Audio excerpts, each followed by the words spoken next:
Hi, everybody. My name is Ross Weber, and welcome to my talk on using convolutional neural networks to estimate effective properties within lithium-ion batteries. So when we talk about lithium-ion battery modeling, what we're doing is we're tracking lithium ions as they diffuse out of an anode particle across a porous electrolyte and into a cathode particle during discharge. This is governed by four governing equations. You have the mass and the charge transport in both domains, the electrode and the electrolyte. That gives you four PDEs that are coupled by this fifth equation at the bottom. Rather than going into the PDEs, what we're going to focus on for my work in each of these governing equations are the effective coefficients, which are the diffusion and the conductivity coefficients, which depend on the exact geometry and particles of the electrode. So the most commonly used method for calculating these coefficients is the Boltzmann relationship, which defines them as a power law with porosity, labeled here as eta. So there's the classical Boltzmann relationship, which works well for spherical particles, where you raise the porosity to the 1.5, and that's your effective coefficient. And then the fitted one gives you a little bit more flexibility by using these fitting parameters alpha and gamma.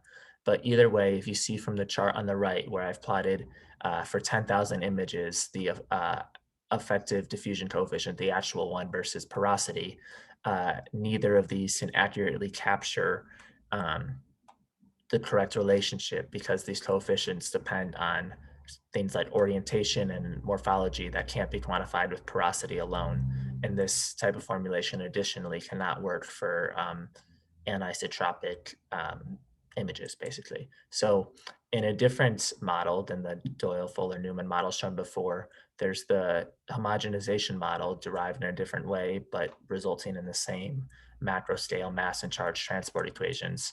But in this formulation, these effective coefficients are actually defined explicitly in the derivation as a pore scale closure problem on a unit cell of the electrolyte. So if you have an image of what a sample, unit cell of how your electrode particles look like, you can solve a PDE closure problem on that image and get the exact effective coefficients.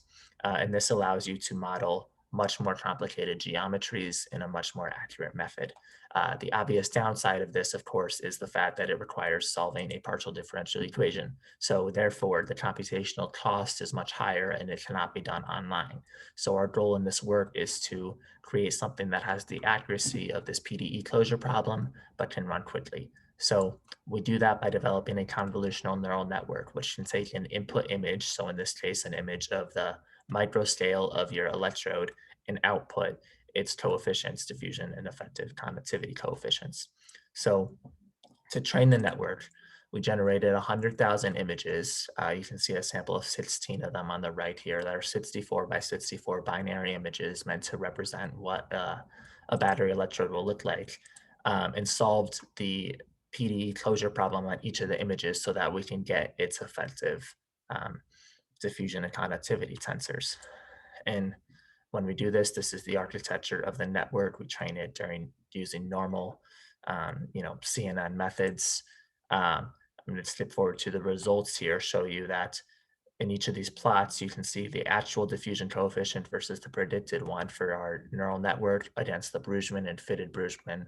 And we can see that our neural network has a far better predictive capability with an RMS of only 5%, which is significantly lower than either the Boltzmann or the fitted Boltzmann models.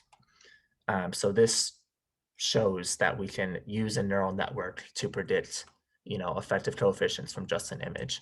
Additionally, we perform sensitivity analysis because a lot of times images coming from these electrodes could be degraded. And this is a huge problem for solving a PDE because you have to have well-defined geometries. That takes a bunch of manual labeling. But we put every image in our validation set through these noise filters and plotted what the overall set RMS error is, and it still performs better than even the fitted Boltzmann, even when the images are significantly degraded. And lastly, we did a preliminary investigation on how this works for real images because we only had, computer generated ones, and we can show that the CNN does much better at predicting than the Boltzmann model for each of these two real images. Thank you so much for listening to my presentation, and I encourage you to follow up and ask me more questions.